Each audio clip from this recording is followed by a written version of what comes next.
So I have seen your this page, and even someone discussed with me. So the page is what you are it's displayed here. This page is wrongly printed. Clear? It's wrongly printed. So you follow what we have discussed in the class. Okay. Just print it. Direct becomes indirect, and indirect is written. That's in a direct one. So don't consider this. What we have discussed in the class, it is your final one. Clear? Now. So last topic, I think I was discussing with you the domestic income. Fine. So now connect with this. So just go back to the last page. So we have discussed with you GDP at MP, gross domestic product at market price. It is just the monetary value of all final goods and services produced in economy. And this GDP at MP, when you subtracted NIT, so this market price turned into the factor cost, which is your GDP at factor cost. And then later on you subtracted depreciations. So once you subtract depreciation, then GDP at FC turned into NDP at FC, net domestic product at factor cost. Generally we say NDP at FC, it is the domestic income, but it is in the net form and it is at the factor cost. Okay. But if you see other things, these two are also domestic income. These two are also the domestic income. The first one, it is domestic income, but it is in the form of gross and at market price. This one is also domestic income, but it is in the gross form and at factor cost price. Okay. And this is the net amount and at factor cost. So generally it's referred to domestic income. Clear? Now check here. So domestic income means what? Income generated within our country, or within the territory of the country, or you can within our society or within our economy, simply you can say. So who generated income, this domestic income? So maybe the citizens of the country, citizens of India say, and the foreigners, they are also staying in India, their income is also included in the domestic income. Their income is also included in the domestic income. So domestic income means income generated within our country, irrespective of who generated this income. It may be our citizens, it may be the foreigners, they involved in productive activities in our country. So their income which generated within India, their income is included in the domestic income. So what should be my next step? Next step means, if you think about domestic income, then the income generated by our citizens, they are staying abroad, and in other countries they generated income. Okay, their income is not included in this domestic income. Fine. So what should be the next stage or next step? We have to exclude income generated by the foreigners from domestic income, and we have to include income generated by our residents in abroad or abroad. Clear? Now second question it comes, so we have to add, so we have to first calculate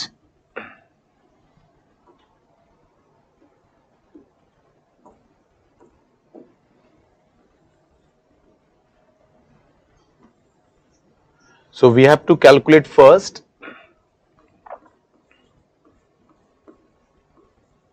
factors income received from abroad. We have to include calculate first.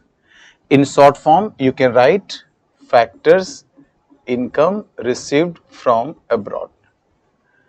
So you write FIRA, factors income received from abroad. So how can you calculate factors income received from abroad? So our citizens, they worked abroad, they generated income, these income you have to include. Okay. Now just think, I discussed with you in the earlier class, if I am asking you what are the ways to earn income, maybe in India, maybe in any country of the world, what are the ways? So you are knowing that there are four factors of production. One is the land, one is another is the labor, another is the capitalist and entrepreneurs or producers. Clear? Four factors. So just you think, if you want to earn income, maybe in India, maybe any country of the world, so being one of the four factors, you can only earn. There is no other way to earn money. Okay, like if you have a land area, give this land on lease basis or rent basis, you can earn income, and that income is known as rent. Clear? If you have a money or capital, you are investing in other countries or within our countries, suppose, okay, so you can earn income, that time your income is known as interest. Okay. If you start doing your own business, so being the producer or entrepreneurs, you can earn income, and that income is known as the profit. And other than this, you have options to being the labor, you can earn income, and that income is known as compensation of employees. That income is known as compensation of employees. Fine. Now, question is that labor means what in macroeconomics? Remember, when you are discussing in economics the labor, so here labor refer to, or it means the both types of labor. Generally in day-to-day life, your word using the labor means it comes immediately in mind the manual workers, they are doing this work, I mean the physical work they are doing. But when you are saying labor in economics, the labor means white collar jobs plus blue collar jobs persons, both are included. Okay, so all workers, all the persons, they are providing or they are rendering their services. Okay, these are basically come under the category of labor. Maybe white collars. White collars means includes like the professors, the teachers. Okay, doctors, engineers, IT professionals. Oh, you can bring everyone, advocates. These all are the part of the labor. Fine. So being one of these, the as being the labor you can earn, that is a CE, compensation of employees, that day I have discussed. Okay, no, yeah, I have discussed with you, and not then, just give me, I will just going to discuss with you. So being the, I mean, if you write this, land, labor, capital, entrepreneurs or producer. So landowner earning income, which is known as the rent. Okay, generally we are representing by capital R, and laborers getting their income, which we represent by CE. CE means compensation of employees.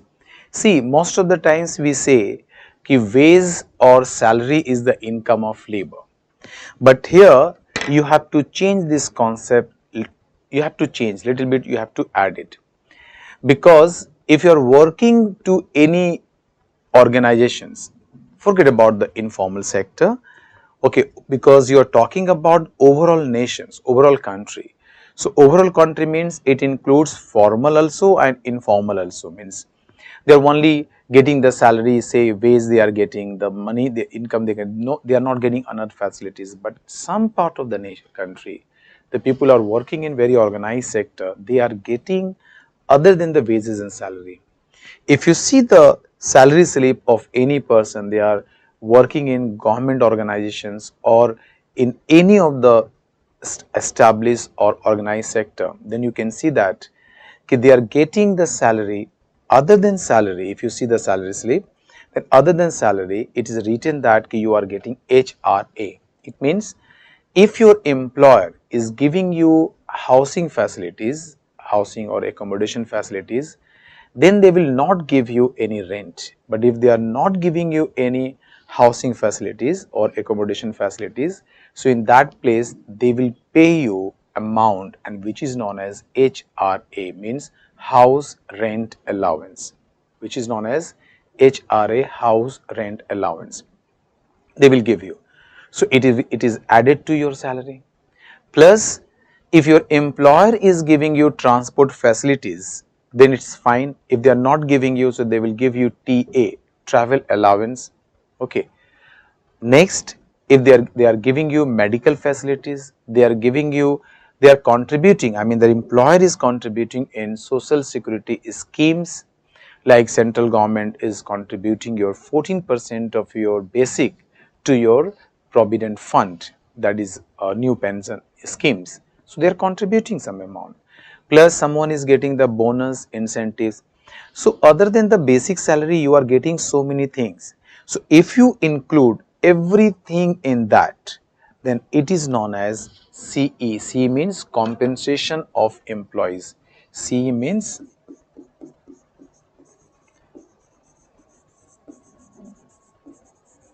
compensation of employees. Compensation of employees. Clear? CE means. So always you refer to write compensation of employees. Yes, compensation of employees may be equal to the wage rate. When other facilities you assume 0. If they are not getting, then wage may be equal to CE. But since you are discussing on macroeconomy, always you refer the word ki laborer's income is CE, compensation of employees. And capitalist, as I discussed with you, capitalist on the interest. Suppose you invested somewhere, okay, so income you received is known as interest payment. Here you assume the interest, okay, and which I am going to represent by I. And entrepreneurs or producer, they organized the business basically, so their income is known as profit. Their income is known as profit, and which we are representing by P. So we are representing by P. P is the profit. Fine. So if you get this, then factors income received from abroad. It means if we are going abroad, so we can also earn in that country, being one of the 4 factors. Either I can do business abroad, so we can earn profit. We can invest in other countries, we can earn income, that is known as interest. We serve our services in other countries, so being labor we can earn, which is known as the compensation of employees. Suppose I just purchase some land area, or okay, and then I given on the rent basis or lease basis, so I can earn rent. This is only 4 ways I can earn, because labor already I included, labor includes all types of professionals. So if we want to calculate income receipt from abroad, so definitely we can get CERA.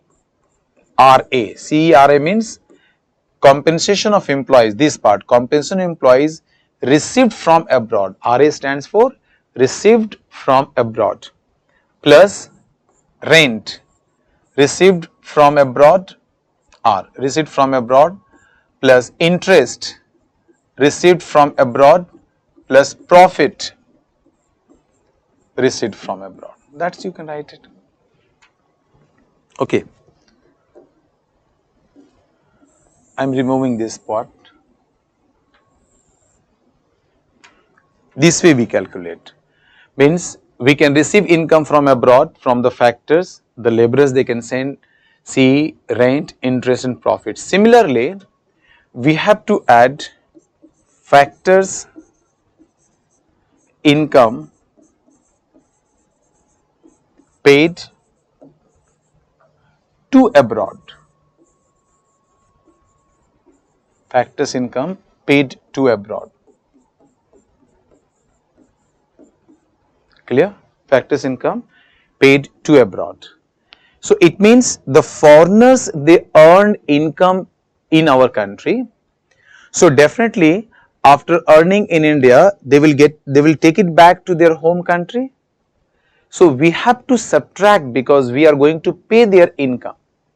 So how they earn income. So same logic, being one of the four factors they earn in India. Being one of the four factors they earn in India. So in factors income paid to abroad, which is your FIPA,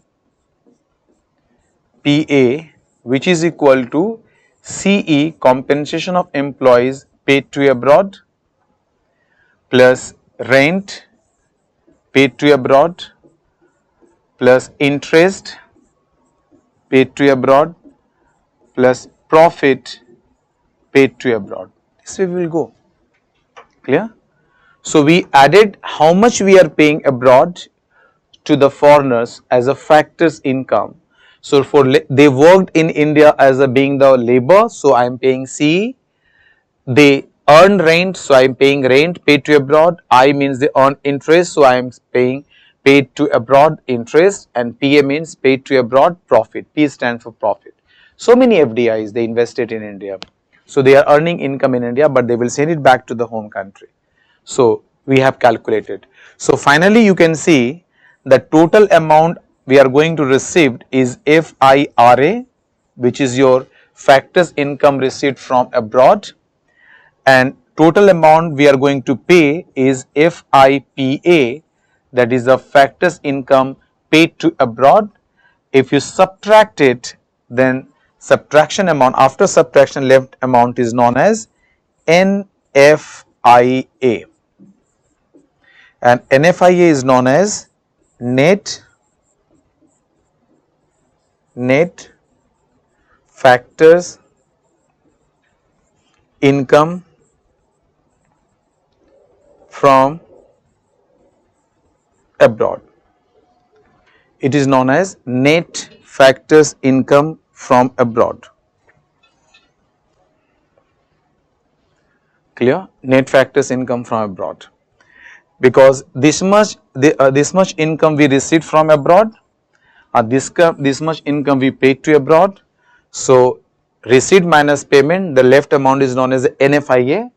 NFIA means net factors income from abroad. Net factors income from abroad, NFIA. Clear to all? Check there.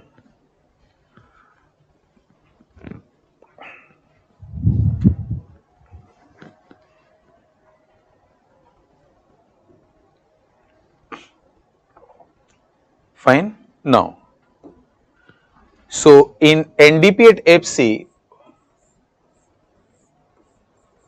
it is your domestic income which is in your net form and at factor cost. If you are getting NDP at FC, it means कि in this domestic income, our citizens, they worked abroad and earned the income, that income is not included. So what is my next step? We have to add their income, which is your factors income received from abroad. Clear? And you are knowing that in domestic income, foreigners, they worked and earned, their income is included, their income is excluded, and their income we have to subtract. So we are subtracting FIPA, factors income paid to abroad, that we have to subtract. Clear? So after addition and subtraction in the domestic income, this domestic income turned into NNP at FC, and NNP at FC is known as net national product at factor cost, or simple in one line you can say NI, means national income. You can say national income or you can say national product.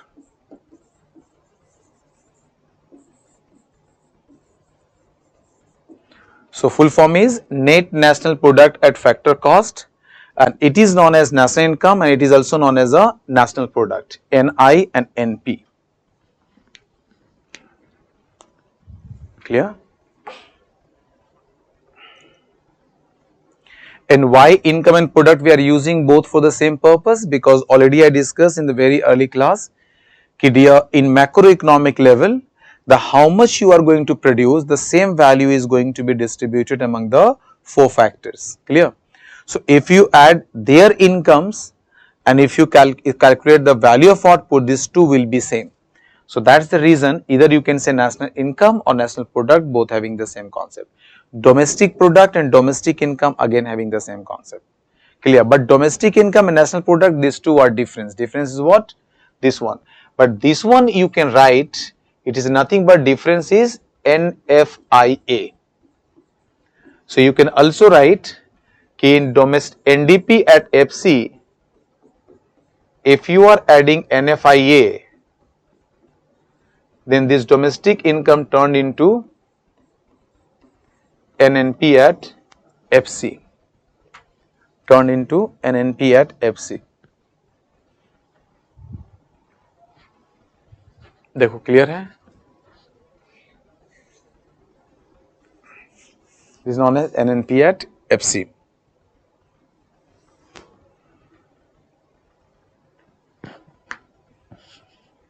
Clear? Rindhya? Okay. It means if you summarize the things from last class and today class, so first is, if suppose the value you take domestic income or national income, but if you are taking in gross form,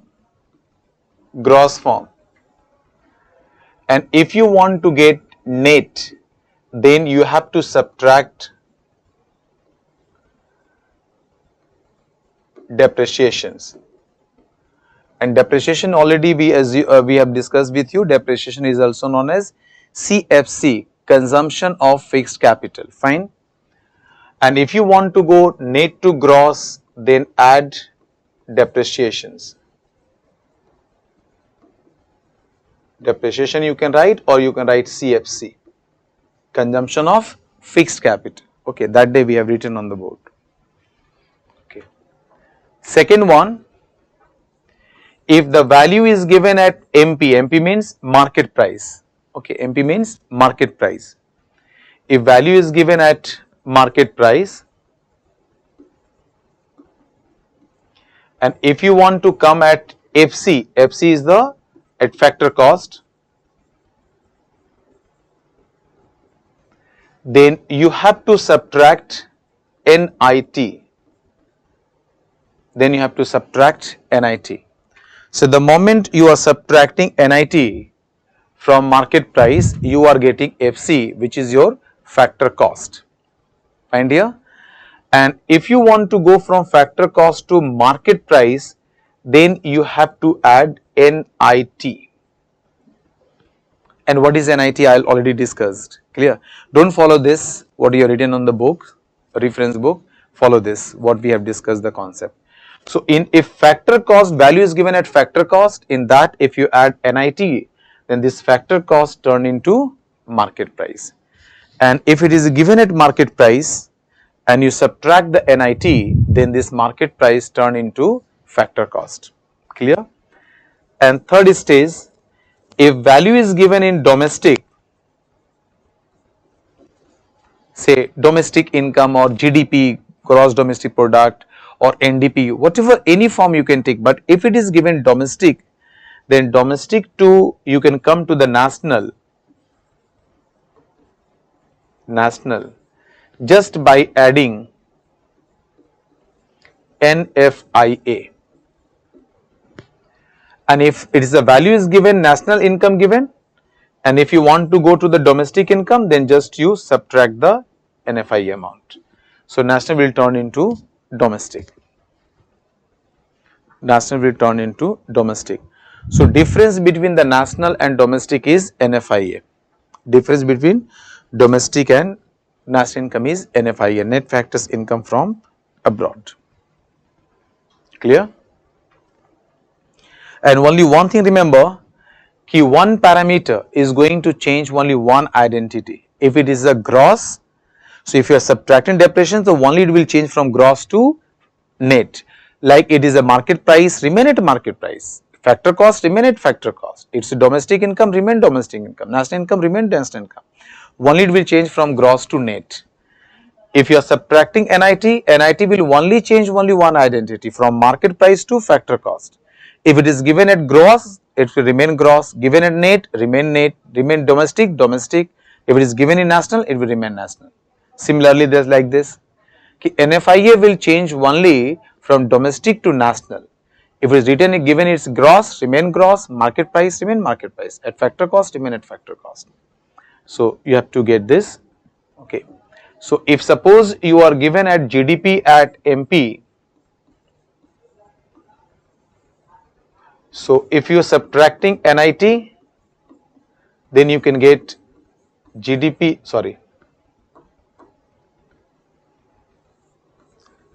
at FC, only this will change. If directly from here you are subtracting the NIT, NIT is already there, NT not NIT.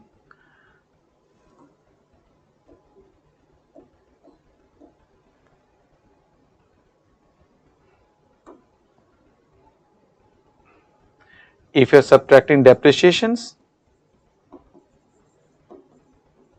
then this GDP is going to be only NDP at MP. Other things remaining same. If directly in GDP at MP, if you are adding NFIA, so it is only turned into GNP at MP. So what you are learning? One factor will change only one identity. NIT, MP2, FC, all are remaining same. Depreciation only gross to net, all other things remaining same. NFIA from domestic to national, all other things remaining same. So this way you have to go. Clear idea?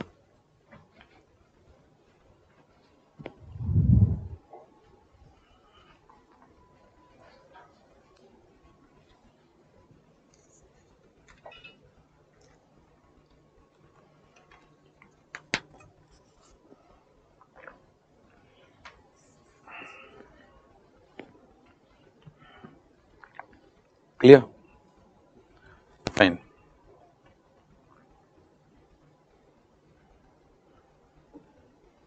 One more information you added. You take NDP at FC, no issue, plus factors income paid to abroad, received from abroad minus factors income paid to abroad, which is equal to NNP at FC. So this part is your NFIA.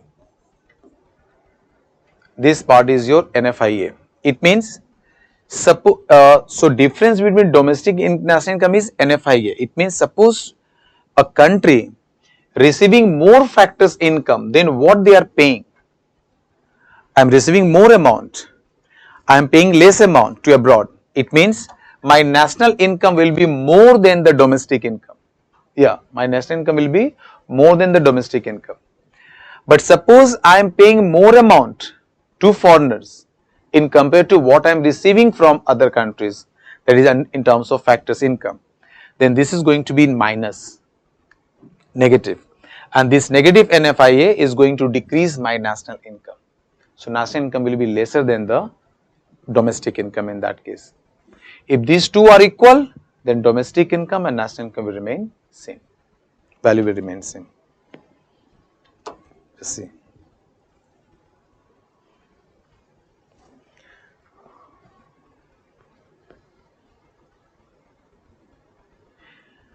See, three questions I am getting from you. First of all, one is there, sir, is the C belongs to income? Yeah, C is the compensation of employees. It is the income of the labor.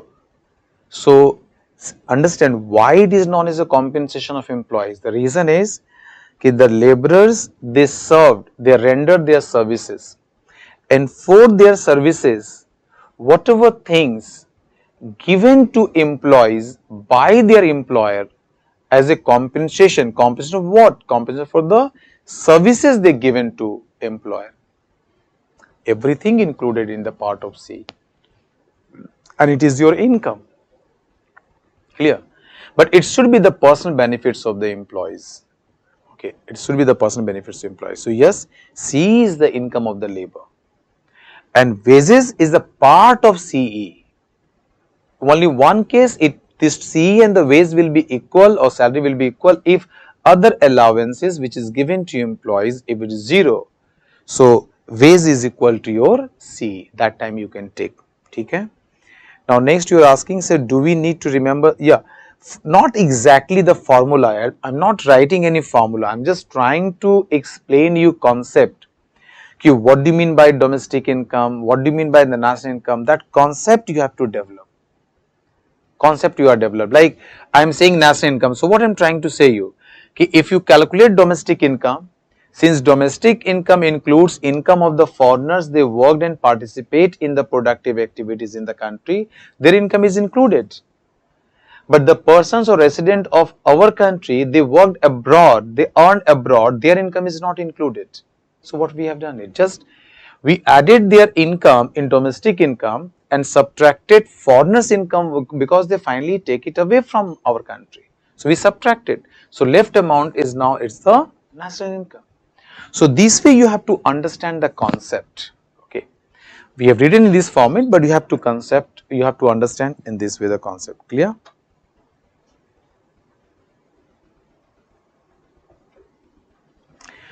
No dear, what I am trying to say you, okay, just you think about this.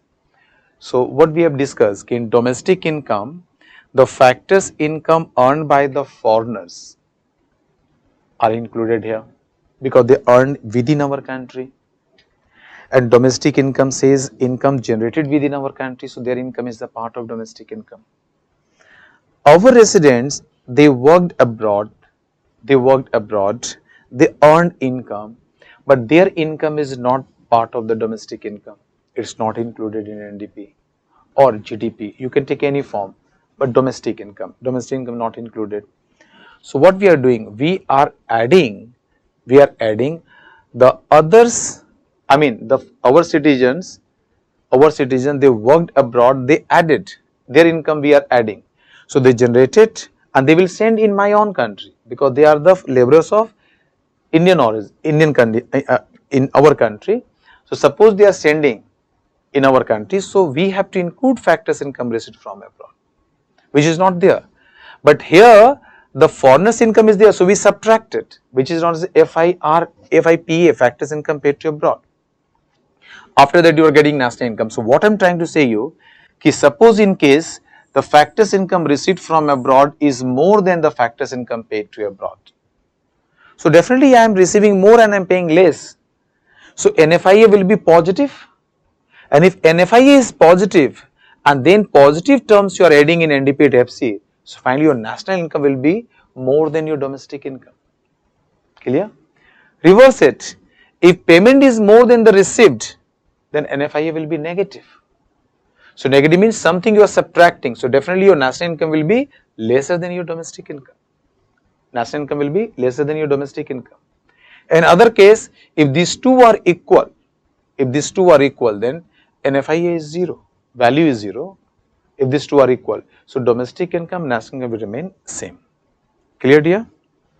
That you asked and I explained it. Fine. Now these things you have to remember when we are we just started this part. Okay, so these things you have to check. Now second question is that what is the concept of real GDP and national? I'm not, after that we are going for how to measure national income. So let us consider first the concept of real GDP and nominal GDP. What is the concept? So concept we are going to discuss with you, real GDP and nominal GDP.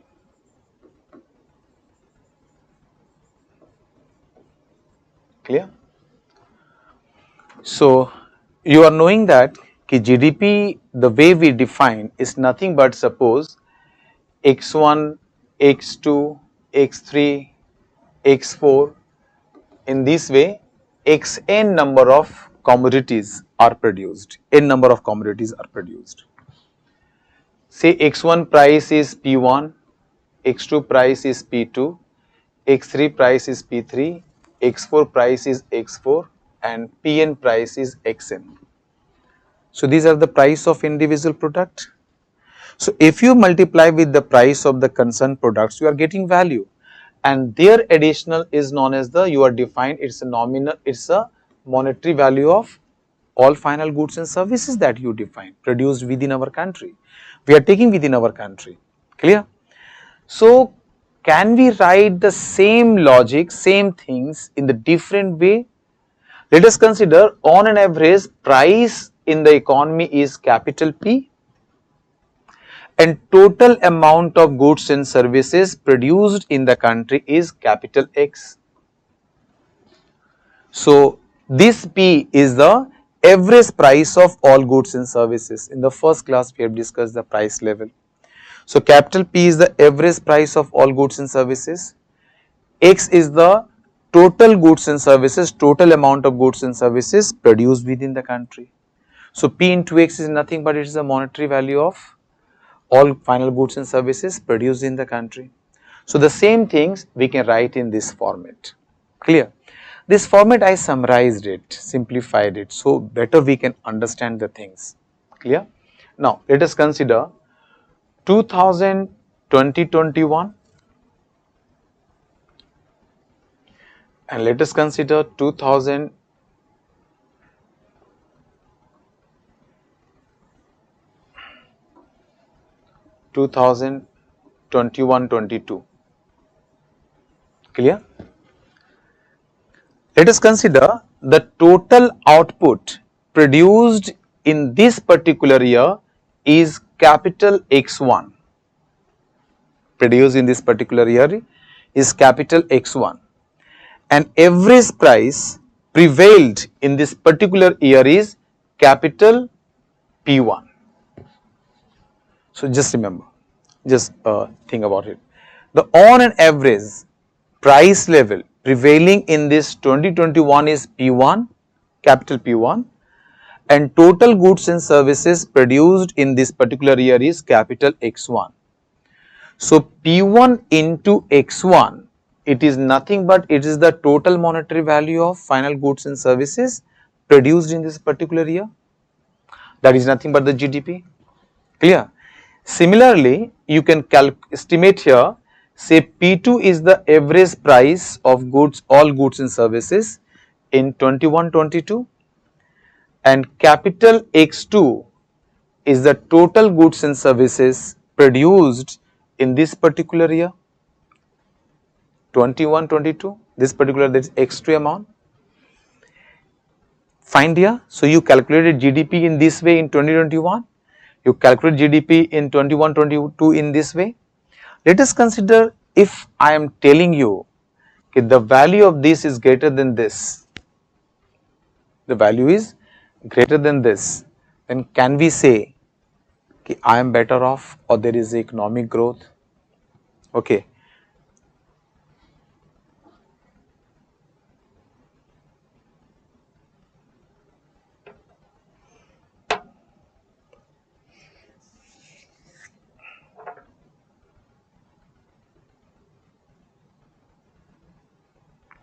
Okay, just I'm getting your some questions, I will just reply you. First you check here.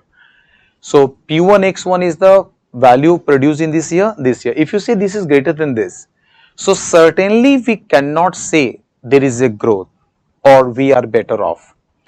Go back to the earlier class, we have given you example. I was earning, say you earn around 100 rupees, remember?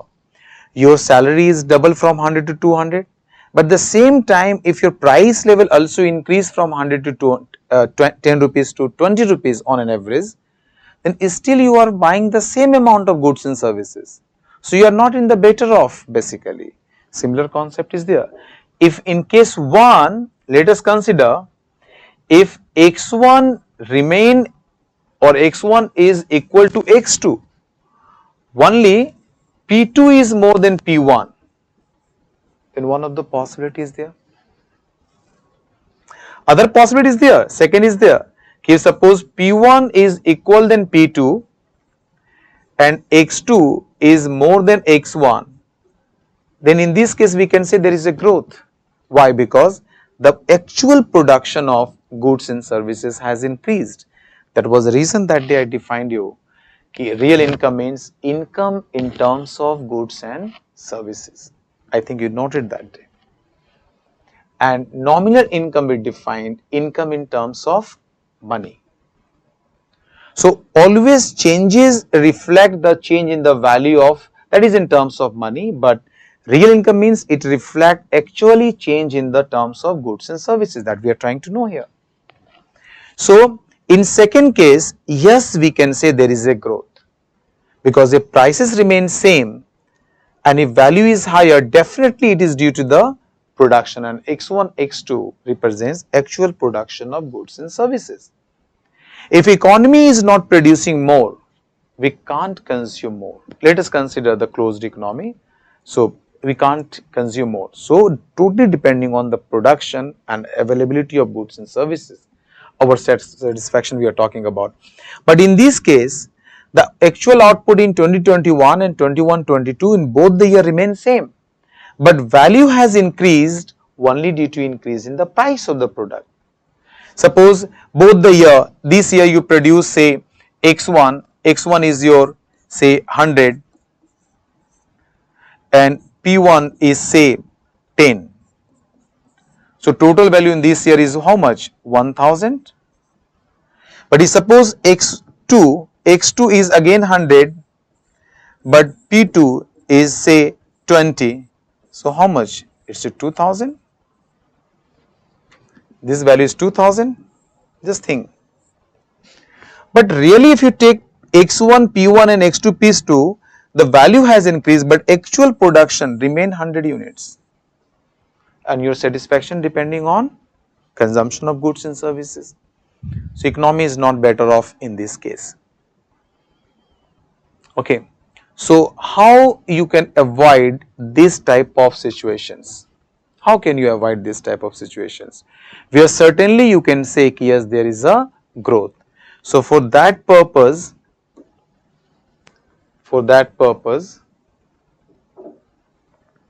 what we are doing, we are choosing a base year. We are choosing a base year. Base year means reference year. Base year means reference year. And in India, what is going on, it is a 2011-12 is the base year. Why base year? Because you are knowing that if you want to compare, you have to take reference. Without reference, we can't compare anything. Clear? So comparative comparison must be there. So similarly, if you want to compare your economy, what is positions today? So definitely today position you can only compare if you are knowing some reference point, at what point you are comparing. Basically growth is happening, development is happening, employment opportunities increasing, but overall absolute terms there is no meaning. The meaning is the relative sense, really you are growing or not. Okay, overall it's matter, but when you are comparing then only you can say you are growing or not. So for that purpose we are choosing a particular base year. Now the base year is 2011 and 12. Let us consider in 2011-12 the prevailing price level was P0. Prevailing price level was P0. Clear? So I am removing it here. This one also. Now, so if base year price is P0, it means you take price of base year but take the quantity of 2021. So don't take value at the same year price like P1. Take output of this year but get the value at the base year price, which is your P0 into X1. Similarly for this year, you take the value of output average price of goods and services P0 of this year, of that year base year, and output of this year X2. This way you calculate. Prices, the higher prices you are not taking for this year. So price you are going to consider the base year price, quantity you are going to consider this year quantity. So for 2021 quantity you considered X1 amount, but price you are considering your 11-12 year, that is a base year price, that is a P naught. So P naught you are taking and X1 you are taking, so P naught into X1 is the value of output you calculated, and here P2 you are taking the price of base year and output you have taken X2, so P naught X2. In this case if it is greater than this, then 100% sure you can say ki yes, it is only due to increase in output, only due to increase in output. And this way measurement of GDP is known as real GDP, because changes is only reflective in terms of output, in terms of quantity, not in terms of price or value of output. If because prices you fixed in the both the year, even for 2020 22-23 if you are going to calculate in future, then output will be X3 and price will be again P naught. If it is increasing, then yes, it is due to the increase in productions. So you can see the changes is reflective in terms of output, not in terms of the value, that is money. That is the reason that GDP is known as real GDP, and the GDP you measured at the current year price is known as nominal GDP. First you write real GDP, I am dictating you, please note it down.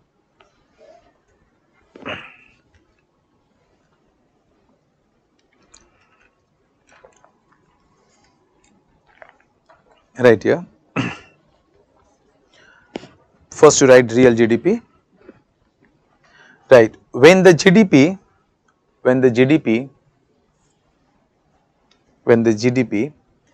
is calculated, when the GDP is calculated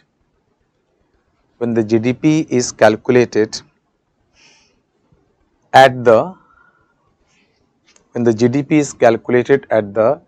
base year price,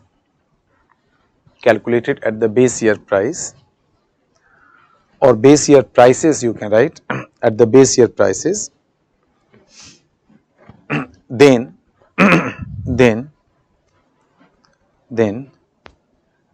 it is known as GDP, at base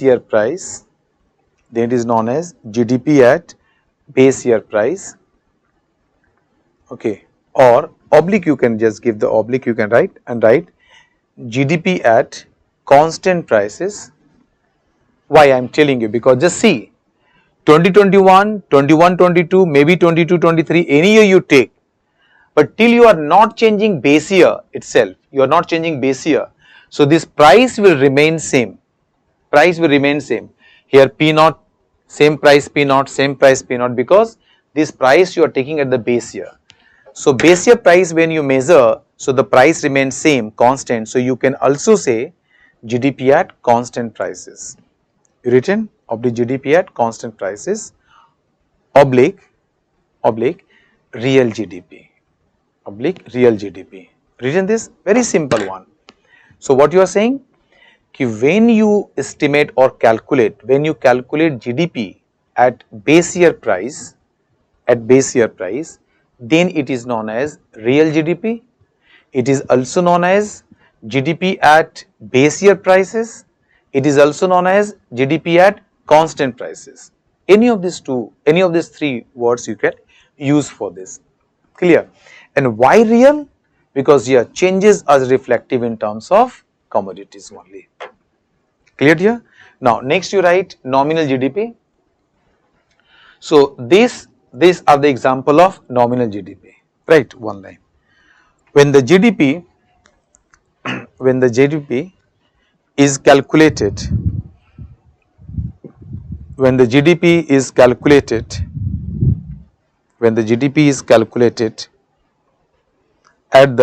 at the same year price, the year you taken the quantity, same year price if you are taking, The GDP is calculated at the same year prices, at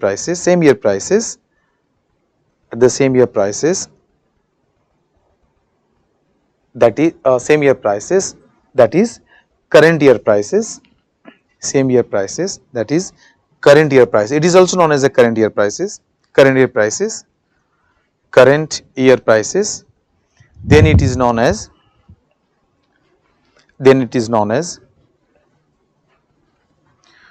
nominal GDP, then it is known as nominal GDP or GDP at current year prices, nominal GDP or GDP at current year prices, nominal GDP or GDP at current year prices, nominal GDP or GDP at current year prices, nominal GDP or GDP at current year prices. Clear here? Okay, so this you can get the concept of real GDP and nominal. The concept what we developed earlier, real income means income in terms of goods and services, nominal income means income in terms of money form. So see, even real GDP is in the terms of money, but here since you have taken the price, base year price, so all changes are reflective in terms of goods and services. So we termed it as a real GDP. But if you take the current prices, so there is a possibility, the possibility I discussed with you, okay, quantity may remain same, the value may only go up due to increase in the price of that product. So that you can't say the development or growth, or you can say betterment. And that is one of the reason that okay, when you are defining economic growth, always you refer to the increase in real GDP. Why you are saying real GDP? Due to these reasons. Because if actual production of goods and services increases, then only you can say there is economic growth, not only the nominal value. Is it clear to all? Fine. Okay, so what you are asking me, few questions you send me. Okay, sir, is it GNP or NNP? Dekho dear, one you ask, sir, is it GNP or NNP? Again I am telling you, GNP is also the national income or national product, and NNP is also national income or national product, because in middle it is a N is there, N stands for national. But national income you can express in terms of gross also, and national income you can express in terms of net also, depending on you included depreciation amount or you excluded depreciation amount. If you want to see national income after excluding your depreciation, then it is going to give you NNP. What is you written that? If you include depreciations, then this national income is going to give you GNP. And in place of P, you can write I also, because product and income both having the same concept. So you can write it. Clear here? Next you are asking, sir, please repeat imbalance that I discussed. Only the income which is being transferred, sir, not import exports are part of this. Yes, dear. Yes. You understand one thing. Why you are telling that? See, exports is what? Exports means what you have produced in India and you sold to other countries. You sold to other country. It means exports you already produced. So at the production point already I included, and only we are considering production point, only production point. So already see, you produce 100 units, suppose 80 units you consume and 20 units you export it. So either you take 80 plus 20, then is equal to 100, or you take at the production point, already you are considering 100. So you don't need to consider again the exports. In the production you are there, this way you are defining now the total monetary value of final goods and services produced in the country. That is your GDP. So already the how much you production part, one part you export it. And since you consider the production part, then import is not there. And why you will take imports? Because imports is the output produced in other countries.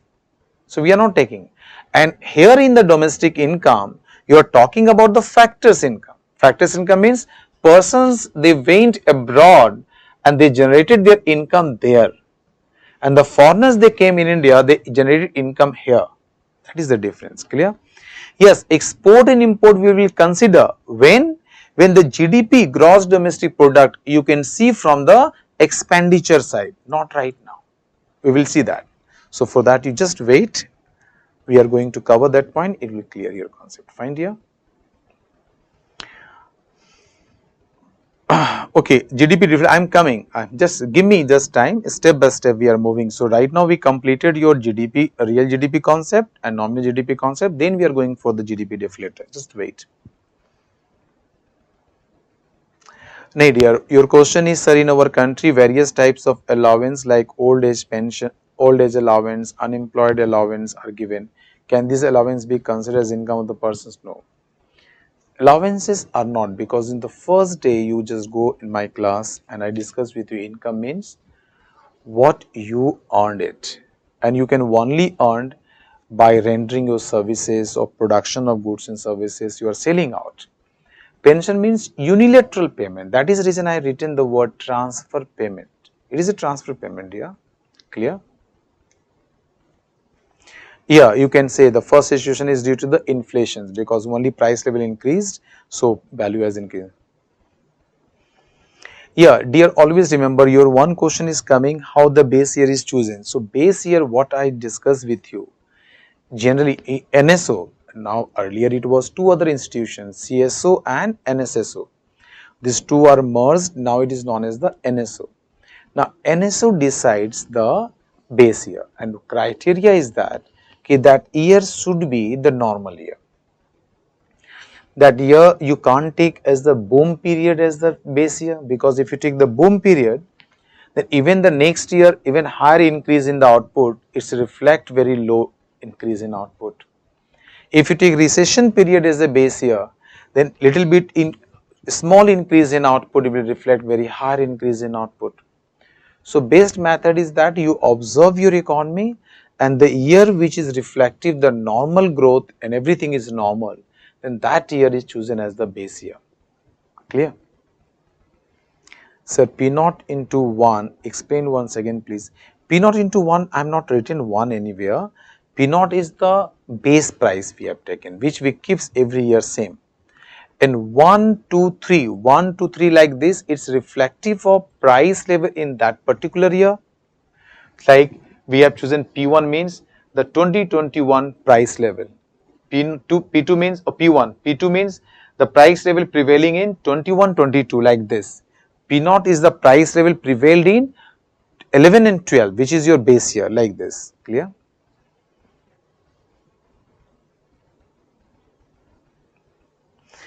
Yeah, I asked we will take the base year as 11, 12 for how long? Not it's a how long, you understand. There is some convention that on an average 5-6 years CSO or now NSO has to change the base year, because it's reflect comparative and contemporary comparisons of the things. Contemporary comparisons you can only take if the time period is around 6-7 years you take, okay, then it's good, fine. But once you selected to choose in a base year, there must be normal year after 6-7 year. But after 11-12, the Great Depression, the Great Recessions happened 2008, and its impact prevailed for a longer period. Then 2011 Eurozone crisis happened in the world, its impact is visible in the whole world. Then again pandemic entered and the whole economy faced the recessions. So recently the years what it just passed, it's very difficult to choose the base year, because these are very exceptional year the whole world faced. So let us wait for the year which is going to be the normal. So definitely the NSO will change the base year, okay, but it takes time. There should be some normal year then. What difficulties we will have if we want to change the base year? Nothing, base year, some base year effect will be there, okay. Sir, what is base year? That's already I defined you, dear. Economy dot. Simply you send me, don't write like number economy dot. I know you are sending me, so it's a must be the economy dot. If quantity increases, does that mean factor cost decreased over the time, and if quantity decreased, does that mean factor cost increased? No, don't take, no, not necessary. Here if quantity increases, does that mean factor cost decreased over the time?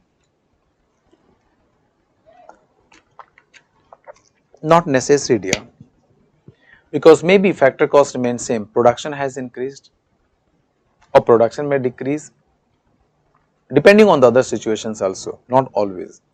Suppose demand is more, but the same factor cost you can produce more, or economy has produced because demand was there. Here the same factor cost, no change in factor cost, but suppose the demand has declined, so you are producing relatively less, depending like this. No, how can price be the same as we see in the case of real GDP? No, prices are not remaining same, prices keeps increasing. But we want to check our GDP, we want to calculate our GDP, and where we neutralizing the impact of price level, we are neutralizing the impact of inflation. So how can you neutralize the inflation? If you are not neutralizing this, so this may be one of the possibility, this may be one of the possibility. So you have to neutralize the impact of inflation, then only you can see and observe changes in terms of quantity and the output, then only you can observe. For this purpose, we calculate at the base year price. So once you calculate the base year price, so after base year all years the price is remaining same, you are assuming that. So changes will only reflective of due to the change in actual quantity, and which we are saying it's a real GDP when you calculated the base year price. Fine. No, factors income, dear, don't just factors income if you work there, okay? Now, once you knowing the real GDP and the nominal GDP, then you come to the one concept which you are asking, and definitely which is known as the GDP deflator. GDP deflator is defined as real GDP, no, defined as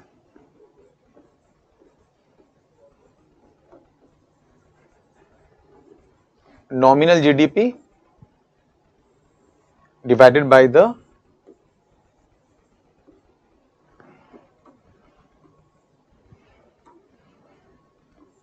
real GDP into 100. So you can also write that GDP deflator is defined as GDP deflator is defined as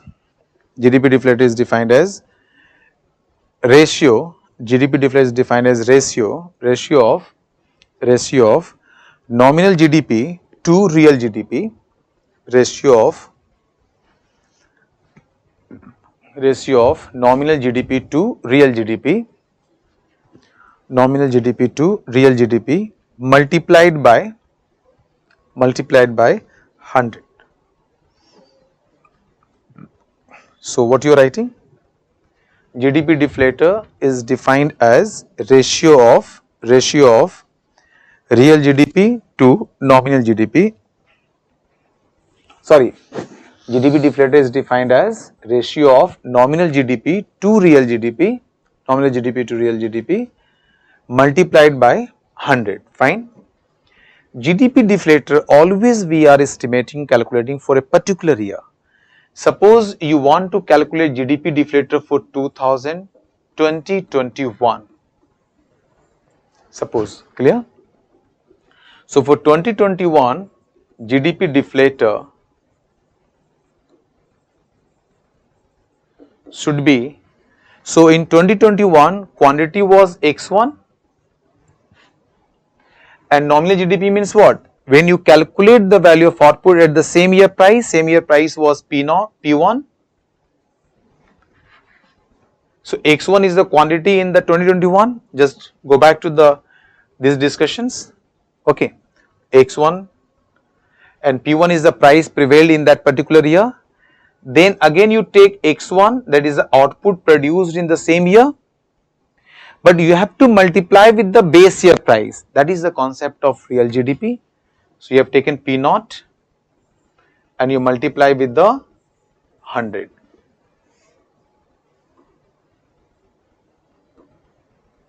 P naught.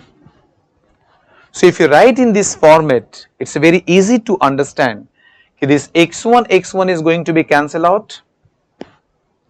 So what is left? So left is the what is current price level in respect of the base year price level. What is the current price level? What is current price level in respect to the base year price level? So what we have discussed in the inflations, ki change in the price level is reflective of or is the process of, it's a change in the price level, that is increase in the price level is inflations. If it's a decreases price level, that is known as a deflations. So from here you can say GDP deflator represents inflation in the country. Or you can write first line like this, GDP deflator, just write all of you, GDP deflator, GDP deflator, GDP deflator represents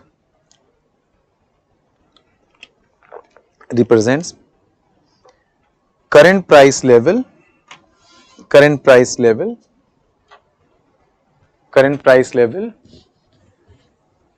in respect of current price level in respect of base year price level, in respect of base year price level, clear? Full stop, right? In other words, it represents inflation in the country. It represents inflation in the country. Clear? How can you just say that? Just you think about, suppose you want to calculate GDP deflator for 2011-12. So you written that? Okay, now come. 2011-12. So when you want to calculate GDP 2011-12, so 11-12 is your base year. So in base year, when you want to calculate in GDP deflator, so that year quantity will remain same, and your prices also remaining same, because base year, the current year price of base year is same as the base year price of that particular year. So prices remaining same, quantity remaining same. So all this portion is going to be cancelled out, and left amount is only 100. When these two are cancelled out, so left amount is only 100. So if you calculate the GDP deflator of base year, it's going to give you 100. If suppose next year again you calculated GDP deflator, if suppose the GDP deflator value is say 110, so the increase in the value of 10%. So you can say there is inflation of 10%. Inflation rate is your 10%. So most of the times we say GDP deflator is the one of the good measure of inflations. Okay, because it includes the prices of all goods and services. It includes prices of all goods and services. Clear to all? Just check all of you.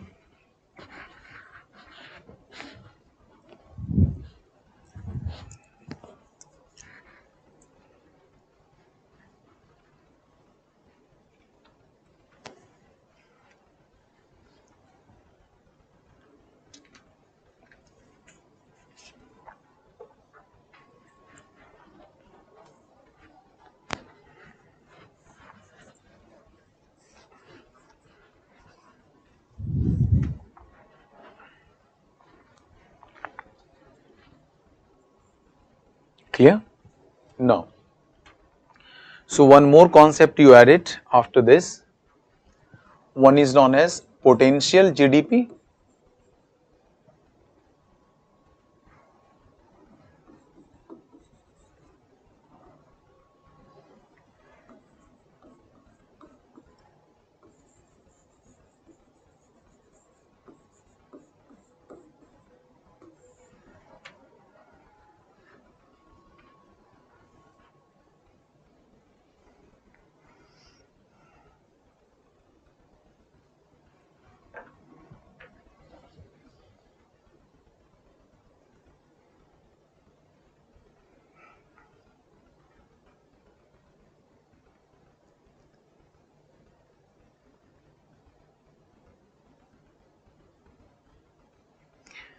See, fact is what you are asking, sir. It is current price level or percentage of current price level. Please clear, as there is a multiplication of 100.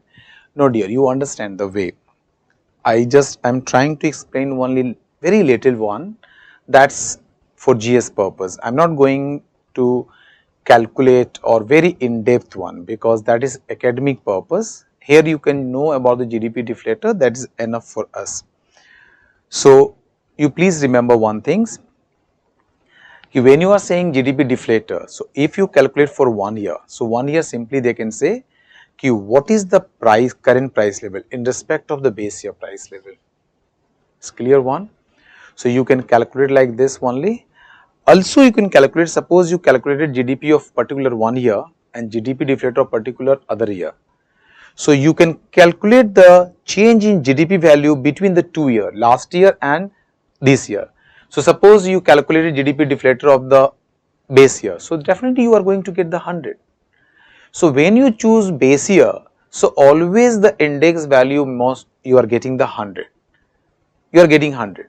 So, next year if again you are calculating GDP deflator and suppose value of GDP deflator is going to get 110, okay, that is higher than this. So, you can compare it from the base year. That is the reason you are saying the current price is in the it represents current price in respect of the base year price. Just one thing remember, Kias is reflective of, it reflects or represents the inflation, fine. US inflation at 41-year high means take the last 41 years of US. So, it is a recorded very higher inflations, that is the meaning of that.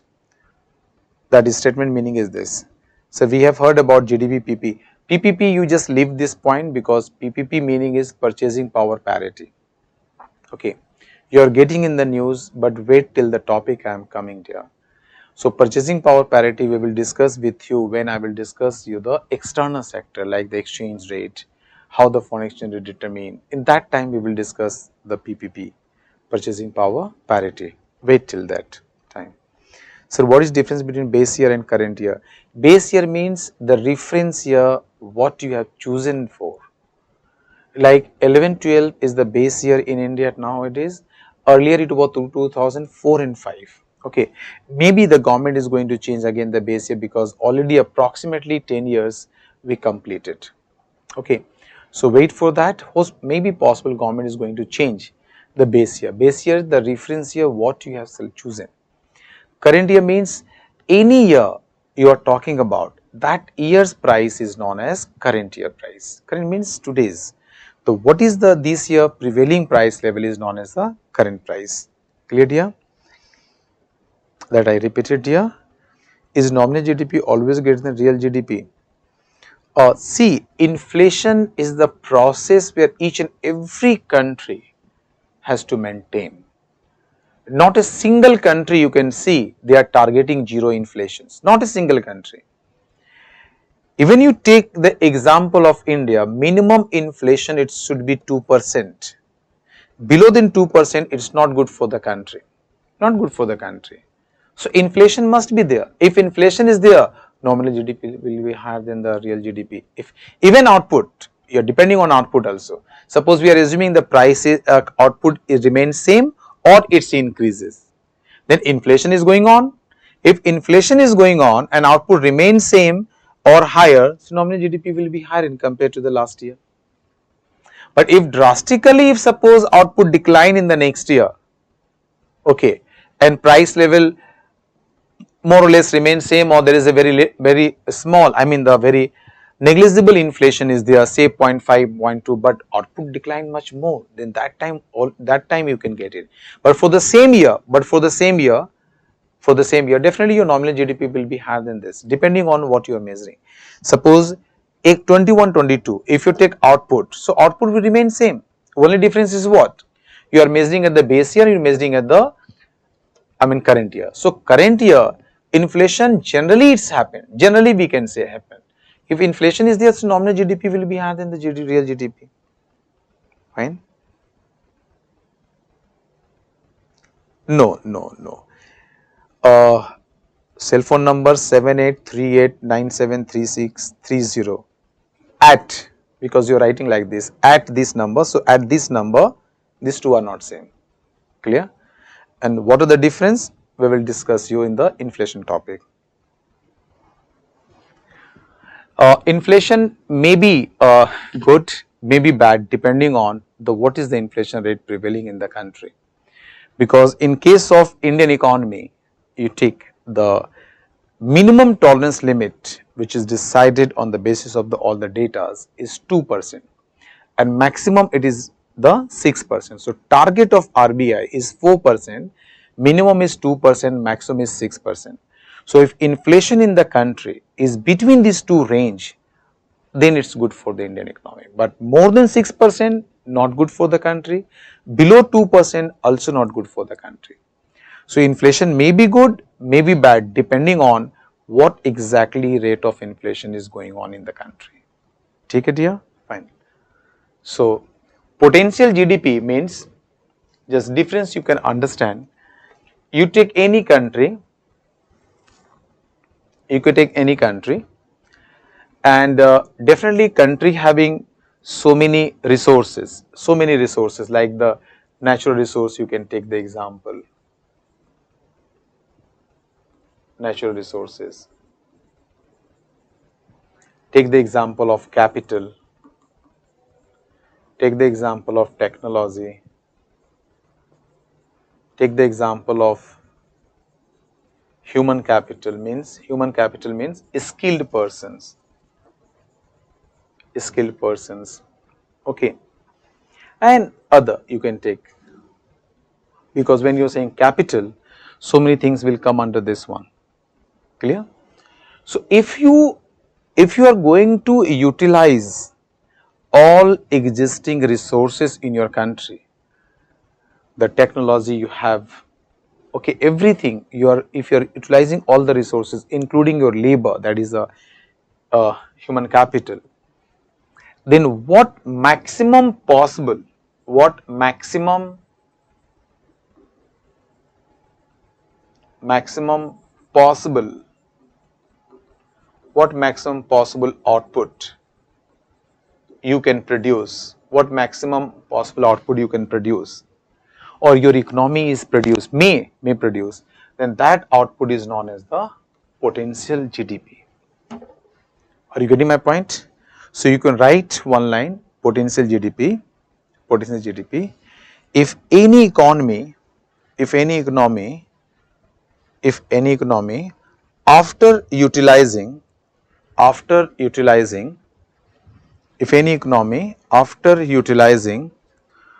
all resources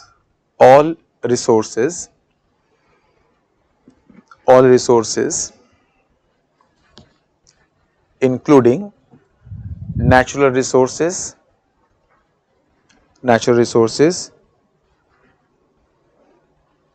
capital, existing capital, technology, human capital,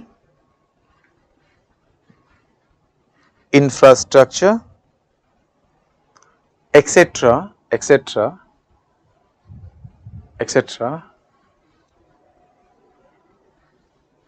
what the maximum, comma, just put the comma, right, what the maximum possible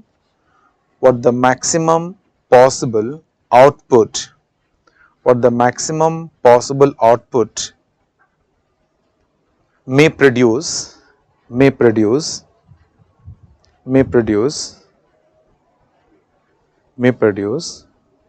that level of output is known as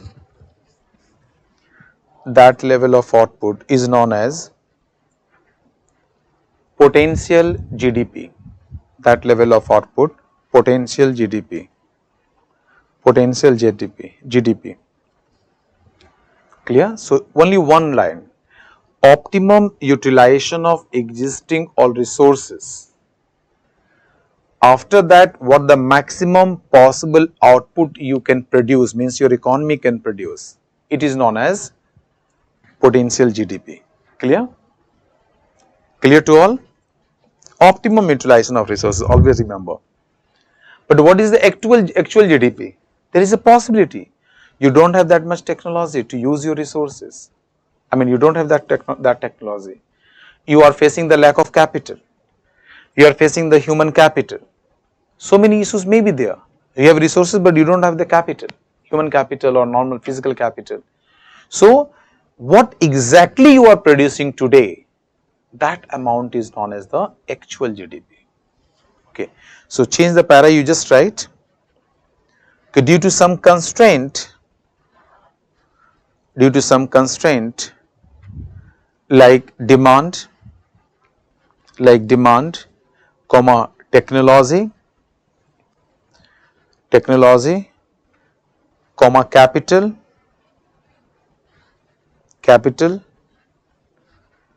skilled workers, etc., comma, cannot utilize, economy cannot utilize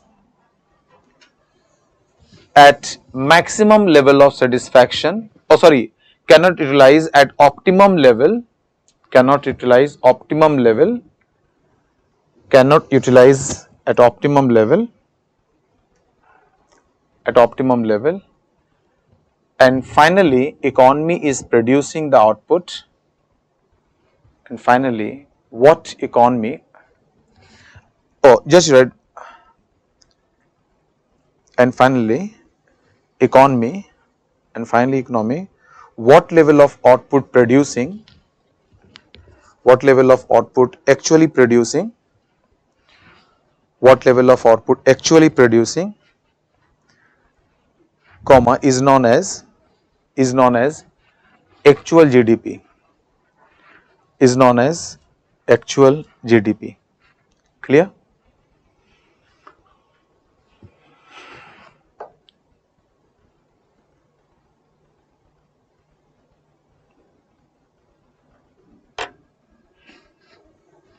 No, it is not necessary. An NP at factor cost is known as the national income. Even national income you can express in the market price, you can express the gross, depending on what is your requirement. What is your requirement? Clear? So you can express it in the both the way. Even you are writing GNP at MP, or you can write GDP at MP. So GNP at MP is again the national income, but it is in the gross form and at the market price. You can write it, no issue. Yeah, you wait. The one topic we are moving, and this way you started asking, you tell me this, you tell me this, you tell me this. So class will only turn into now the question and answer, and never we will complete the topic. Never.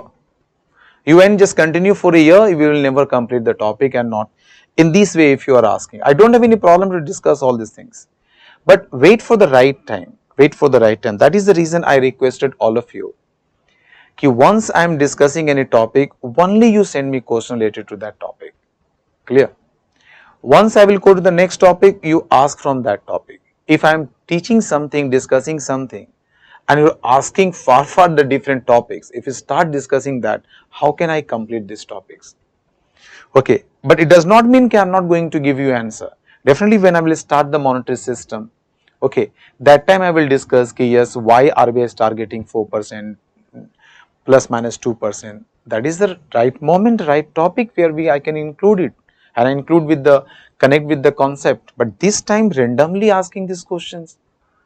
So please take this type of things, given the one topic I am discussing related to that, you put questions, send it, I will just connect it. Clear?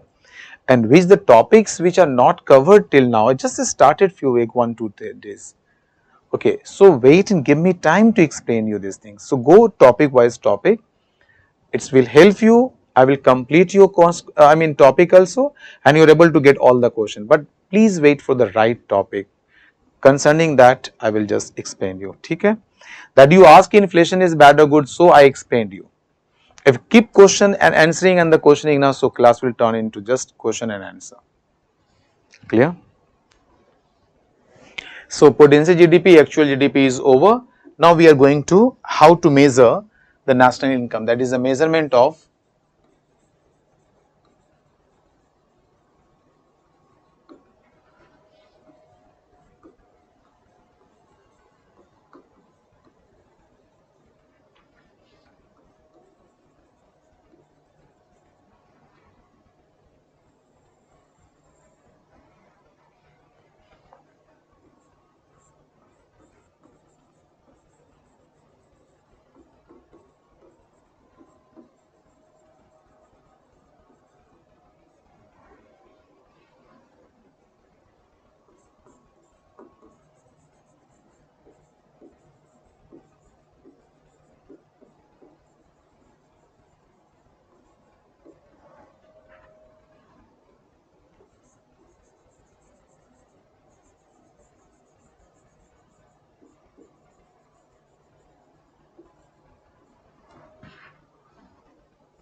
Clear? So we can measure inflations by three methods. There are three methods to estimate or calculate the GDP. Any country you take the example of India or any other countries, all country measures their overall GDP by using all the three methods. Reason is what? Reason is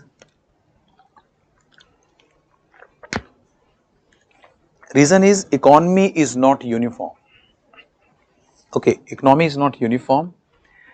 It's a very dynamic one, and due to the so many economic activities, it is not possible to use single method and estimate all domestic income, okay, in the country. Really it's very difficult. Like take one example, if you are going to the farmers and ask farmers, sir, what is your income of a year, or how much you are earning in a particular year. See, that time may be possible, it is very difficult to get the actual data, actual informations. Okay, so there it's possible to go and use the production method. See how much value of output the farmers produced or added. So you know the land area. So if one farmer, how much they are holding the land area and what is the productions. Then you multiply with the price, you can get the value of output produced by the farmers. There you can use the production method.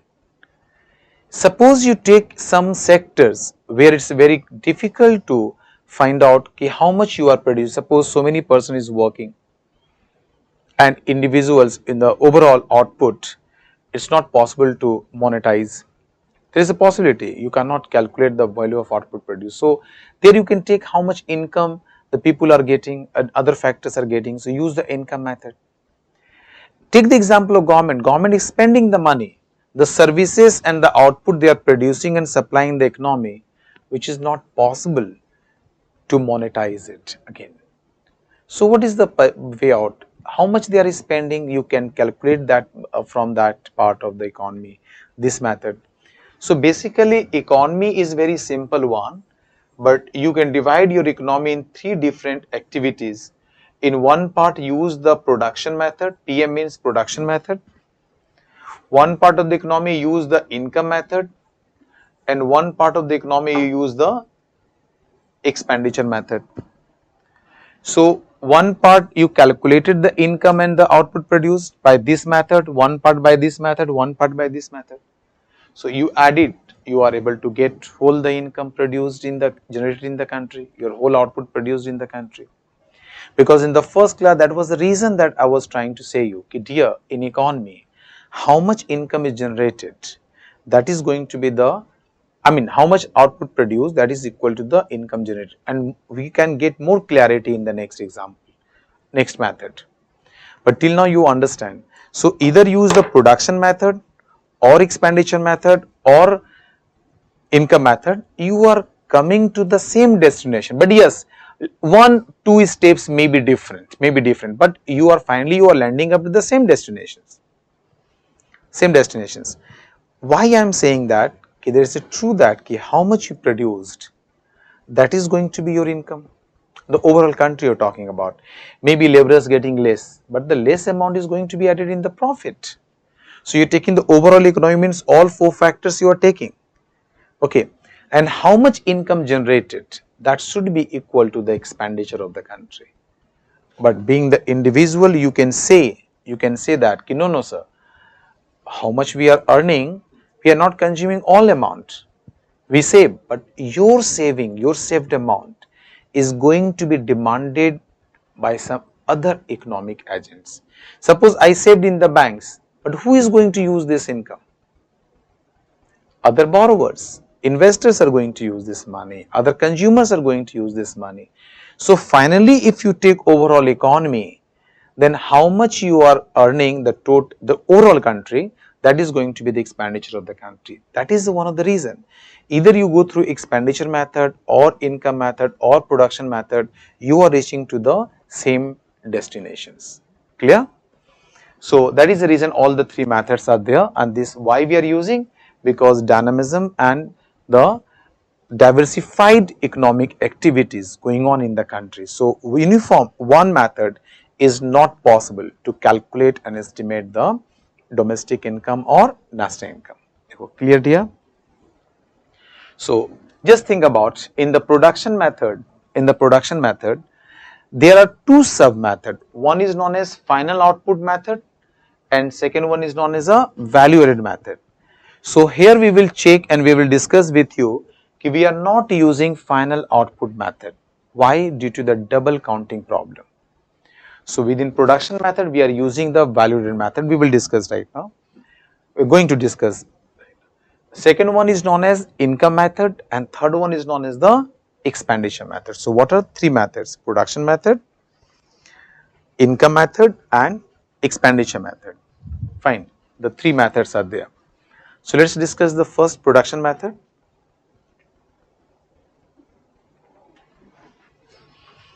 Okay, when you send one question, what is that? Nothing dear, you ask again the potential GDP and actual GDP. Take one example, suppose take your example. I think few hours spending on the class. I am assuming that when you started preparing for these exams, you are not doing other work. So, being the only pure candidate for this exam, you are investing all your time for study.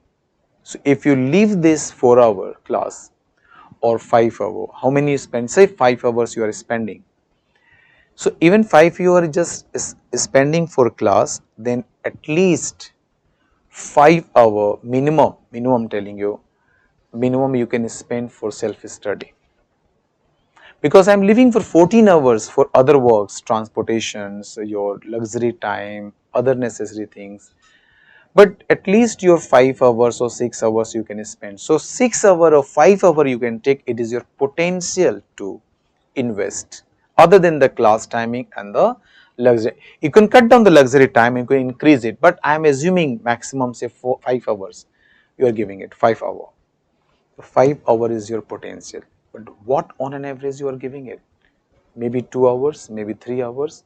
So, what actually you delivered is your actual efforts. So, similarly you take the economy and the 6 hour or 5 hour is your potential. Similarly, you assume about any economy, you take example of any economy. So, economy has all resources, technology, capital, it is there. So, whatever resources you have, if you utilize at the optimum level and what you can produce, that level of output is known as potential GDP.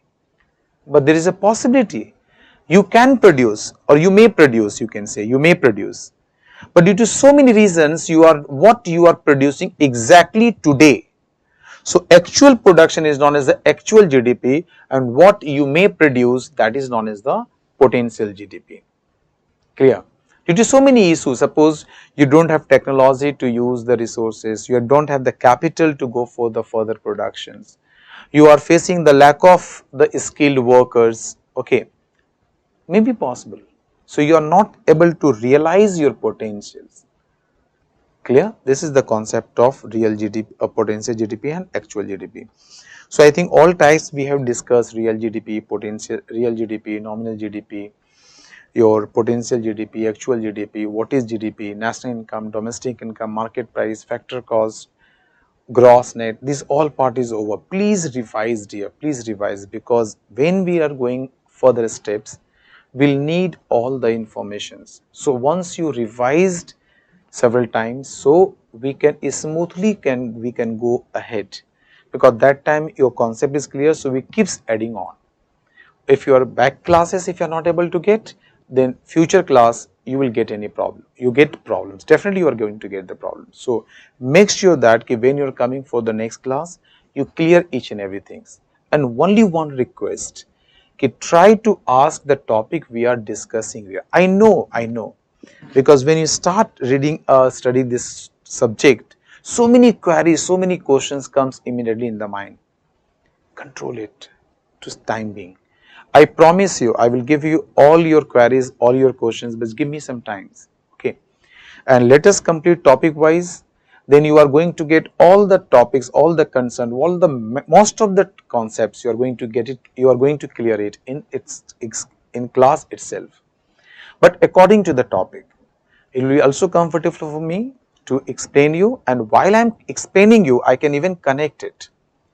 So that way we are going to move. Fine. Fine. So in production method, you have seen that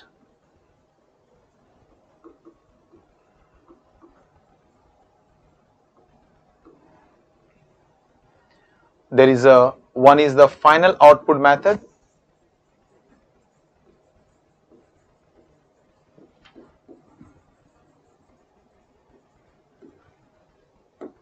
and second one is known as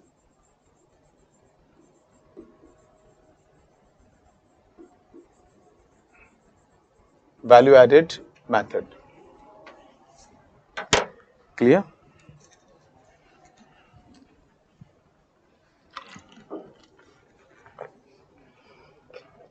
It's very easy to understand why we are not using final output method. We are not using final output method. Why we are using the value added method? Just take one example.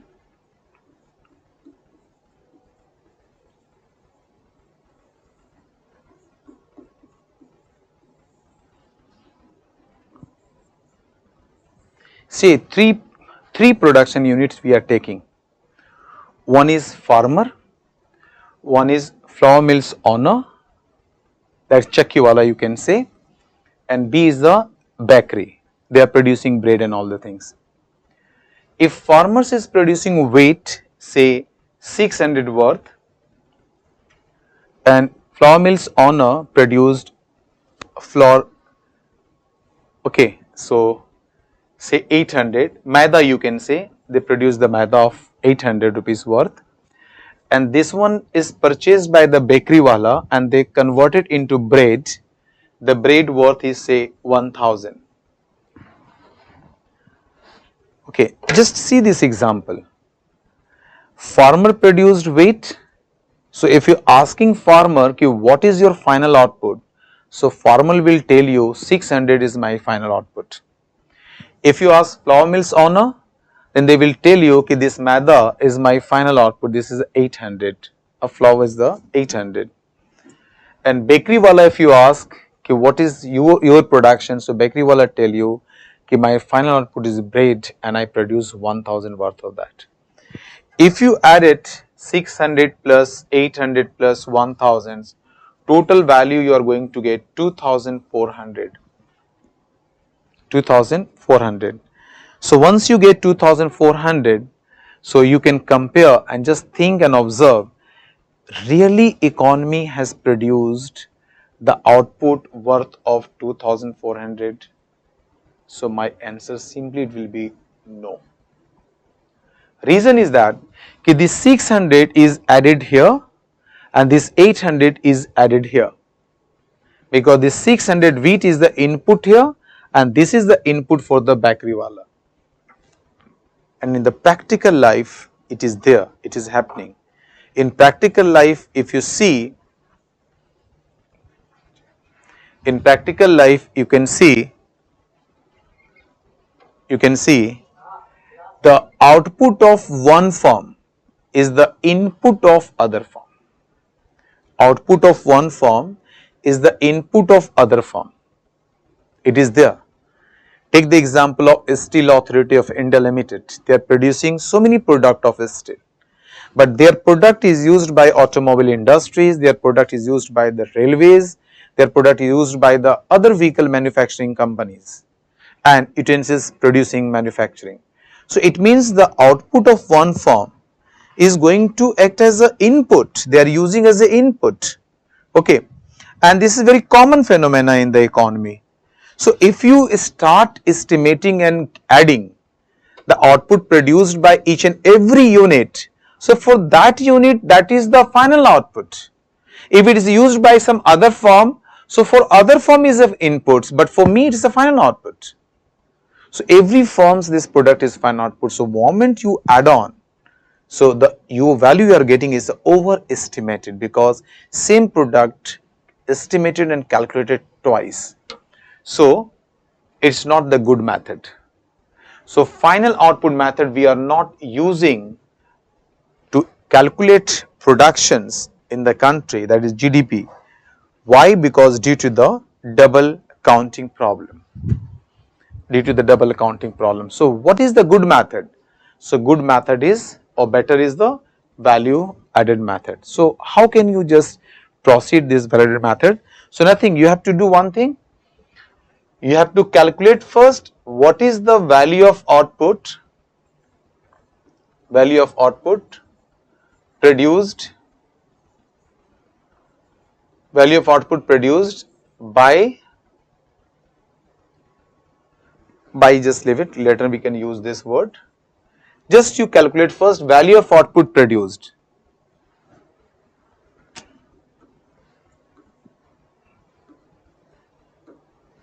Value of output produced. You calculate this and then you subtract inputs used, that is the intermediate inputs used. Intermediate means it's not final output, intermediate you are using it. So intermediate inputs or inputs used. Inputs used. Then what is the difference? So I produce say 100 units, 100 worth, and 50 worth I use the input. So my value addition is what? 50. So how we are getting? So we are taking the value of output produced and then we subtracting inputs used. So how much the difference is what I added it. Let us consider here, let us assume farmer has not used any inputs. Let us consider, but in practical life they are using it. Let us consider they are not using it. So farmer produced the output of 600. Now just take flour mill's owner. So they produce the output 800. So value of output produced is 800, but value of inputs used is 600. So 800 minus 600. What is the value added by flour mill's owner? It's 200. Similarly, you calculate for bakery wala. Bakery wala produced final output 1000. But they used inputs worth of 800. So how much they added? So 1000 minus 800, it means 200. So what you are getting? We are assuming that farmers is not using inputs. So actually the farmers is added, your total produced 600. In this 600, flour mill's owner added 200, bakery wala added 200. So total value of output is 600 plus 200 equal to 1000. And this 1000 is known as final output produced. This is the final output economy has produced. Clear? If it was the example, so you are able to identify, yes, bread is the final output, so value should be 1000. Take 1000, problem solved. But dear, practical life, how can you say? In practical life, bread is not the final output. Bread is used as an input for the burger company. Take the McD, Burger King, anything you can take. The bread is the input. So even you can't take it. So how can you come to the conclusion of final output? Best way is the value added method. You take all producing units, just keeps adding their value addition. So finally after adding you are reaching to the value of final output 1000. Clear?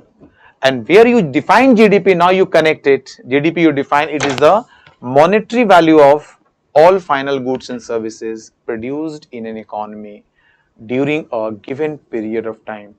So that final output is what? 1000. So we not taken the intermediate, we not taken consider the inputs used. So in the form of input, so only once they added value. So there is no double counting problem here, dear. It is the reason that in production method there are two methods, final output method and value added method. So we are not using final output method. Why? Because due to the double counting problems, so we are preferred to use value added method. Clear? So this example all of you please write, because it will help you to understand the logic behind it. Okay. Always you try to put and write the examples, it will help you to understand.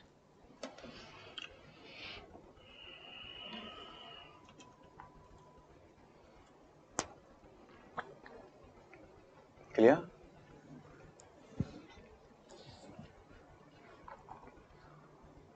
Okay, so just write one line. Keep production, just you write all of you. Production method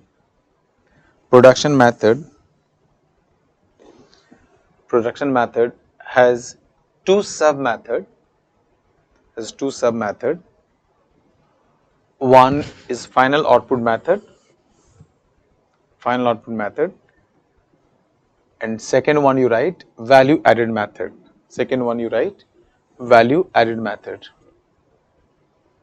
Clear? Now you write final output methods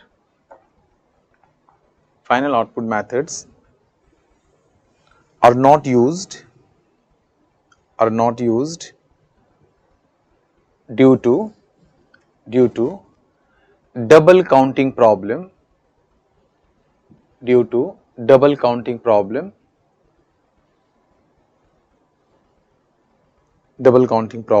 full stop, right? Therefore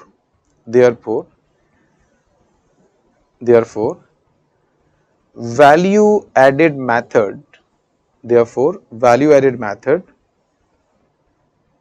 is used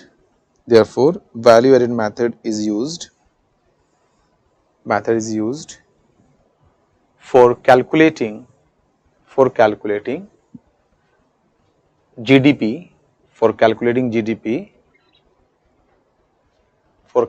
GDP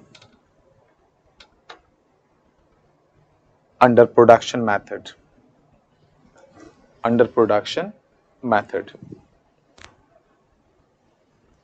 Clear?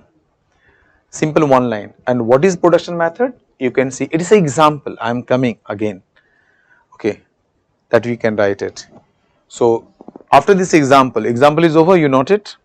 Now we are coming to the, so you got the meaning of also. Okay, what is the meaning of writing that? The definition of GDP, we made it in the first class. GDP is what? It is the monetary value of all final goods and services produced within an economy during a particular time period, means during a fiscal year. Fine. That is the meaning of final output. Clear? Now come to the next.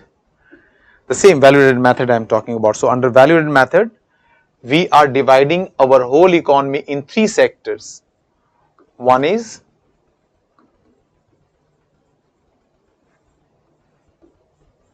primary sector, second is known as secondary sector, and third one is known as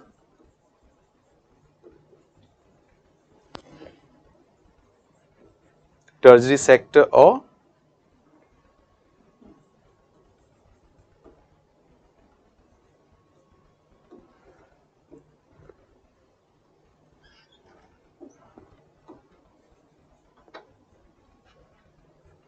services sector.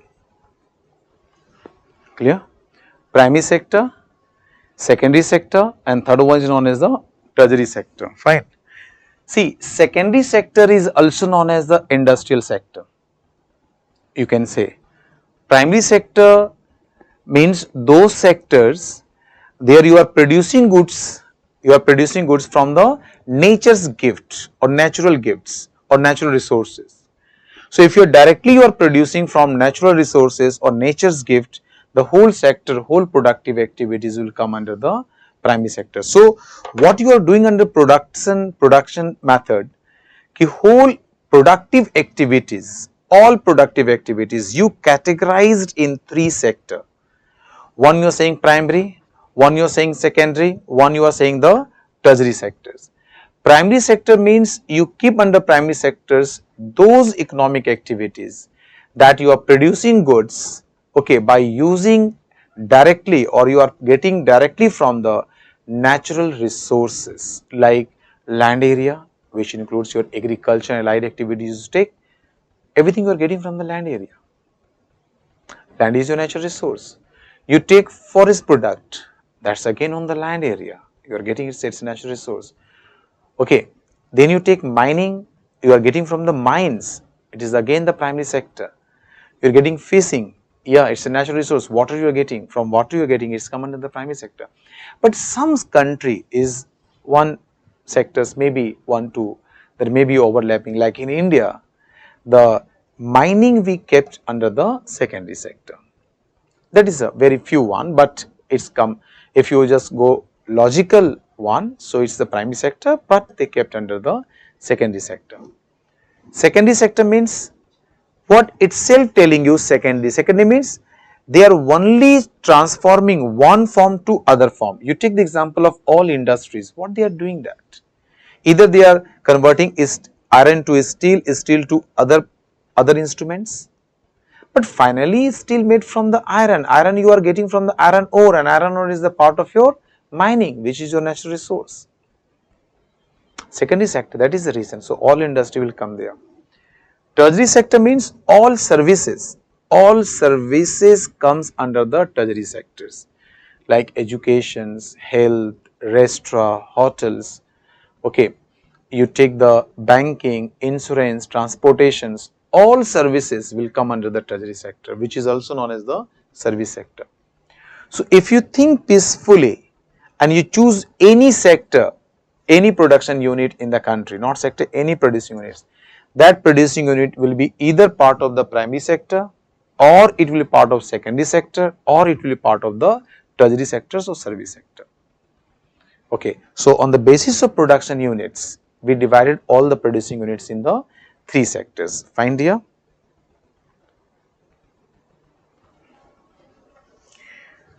Now, I think few questions you sent, and again, okay, fine. Sir, do we use actual GDP for calibrating different countries as developing? Yeah, generally the all comparative, your all comparisons we do on the basis of actual potential, dear, actual GDP, not actual productions, not on the potential GDP. Potential GDP means you may produce, but what exactly producing today, that depending on that. So when you are saying 7% is the growth rate or 6% of growth rate, it means we are talking about actual production of output. Really you have increased actual production at the 6%, 7% or not. So all today we are discussing about the actual production. Clear? So it appears to me that the profits are being added in the value-added method. Is my understanding correct? No, dear. See, how can I just tell you? See, take one example. Suppose you are going back to home. So the moment you enter to your home, the moment your mama see you, so she will ask, even she knowing you are coming in home then, but she will ask, ki beta, you come? You will reply, yes mom. If your sister is there, then sister will ask you, brother, you came? You are saying yes. Your other relatives or other relationship, they will recognize accordingly. Just take this thing, you are the same person, you are the same persons, but your identity is something different. You are known from some different. Someone is saying brother, someone is saying your as son, someone maybe nephew, like this. Okay, so same person, but different way people see you and recognizing the different names or different relationships is there. But you are the same person. Similarly, the total output is there. You can see this total output from the production method, but when you are seeing from production method, you see only in context in terms of output produced, not the income. Clear? When you see the same thing through the income method, then you think about who is going to generate income in the country, because this final output is going to be distributed among the 4 factors and you are adding here. So there you can see income method. So in income method, then you consider CE plus rent plus interest plus profit. That is the income method. Same thing you can come to the expenditure method. That time we will see who are the economic agents they are going to spend on our product. So we will define and we will divide our economy accordingly. So as per our economy requirement, or as per our requirement, we divide our economy. So as far as production point of view is concerned, we divided our economy in 3 parts or 3 sectors: primary, secondary and tertiary. When I will come to the income side, then we will define who is earning. So only being the 4 factors you can earn. Then labor, landowner, capitalist, entrepreneurs. We will divide accordingly. When we will come to the expenditure method, when we divide, then we will divide our economy into the households, government, investors and external sectors. So that way we will see that. So we can't mix up these two. So these things, that way you have to just see that, and that potential you have to develop here. Because once you are failing to differentiate and you are not able to recognize the different things, different concept, you are going to mix up all the things. And once you mix up all the things, then it's very difficult to understand and very difficult to explain the things. Why I am requesting you, dear, go step by step, cover the topic. I promise you that the moment we are about to finish my topic, that day you can feel each and everything. Not only you are going to get understanding only, you are able to analyze, yes, how it is happening, what will happen to the economy, something is going to happen. But we divided our topic accordingly and you just focus on that. So do one thing, trust me, number 1. Second, do the way we are doing in the class. Remember one thing, when you are coming back in my class next day, you cover all the topics what we completed till today. Completion means complete understanding, and we are not request you आप मुखस्तो कर लो या रट लो या mug up कर लो. Don't do that. Just clear the concept, clear your concept, understanding you develop, try to understand, then only you are able to apply in the economy. We are learning here economy. If we are only trying to know the definitions and we are not able to apply in the economy, we can't write the questions, particularly mains questions in commissions, UPSC. Because mostly they are asking implication based questions. Sometimes they are asking the factual, I am not denying that, but most of the times and most of the questions are implication based. So what is my requirement? What is my requirement? My preparation should be according to that. Otherwise, it's a totally meaningless to study this subject. There are so many things to study in economics, so many things. If you start learning economics, I started learning from 1999, but still I keeps learning, keeps reading the economics. I have not completed till now. 99, I just completed my honors. So you can take 3 years back. Wrongly, I just quoted 99, 3 years back. Then honors, it's given some level of knowledge, master some level of knowledge, MPhil some level of knowledge, PhD some level, but not completed, yeah. So, but in GS purpose, we have to decide our limitations. Okay, that is the requirement of this exam. So, we should know only those things that we need it right now for these examinations. Right now means for these examinations. Rest things we will do after exams, because we have to manage all the topics. So, we are focusing on those topics that you need, but yes, the basic understanding, framework, everything we will develop, because without developing that, we can't go ahead. So, first we will develop, then we will enter to the sectoral one, then sector wise I will start completing your topics. Okay, fine dear, just continue. So does government office come under treasury sector? Depending on the government activities. Government. If government say public administration, defense services, yeah, treasury sectors. But if suppose they are producing any goods like ordnance factories output, come under the secondary sector. Take it here. Okay, thank you everyone.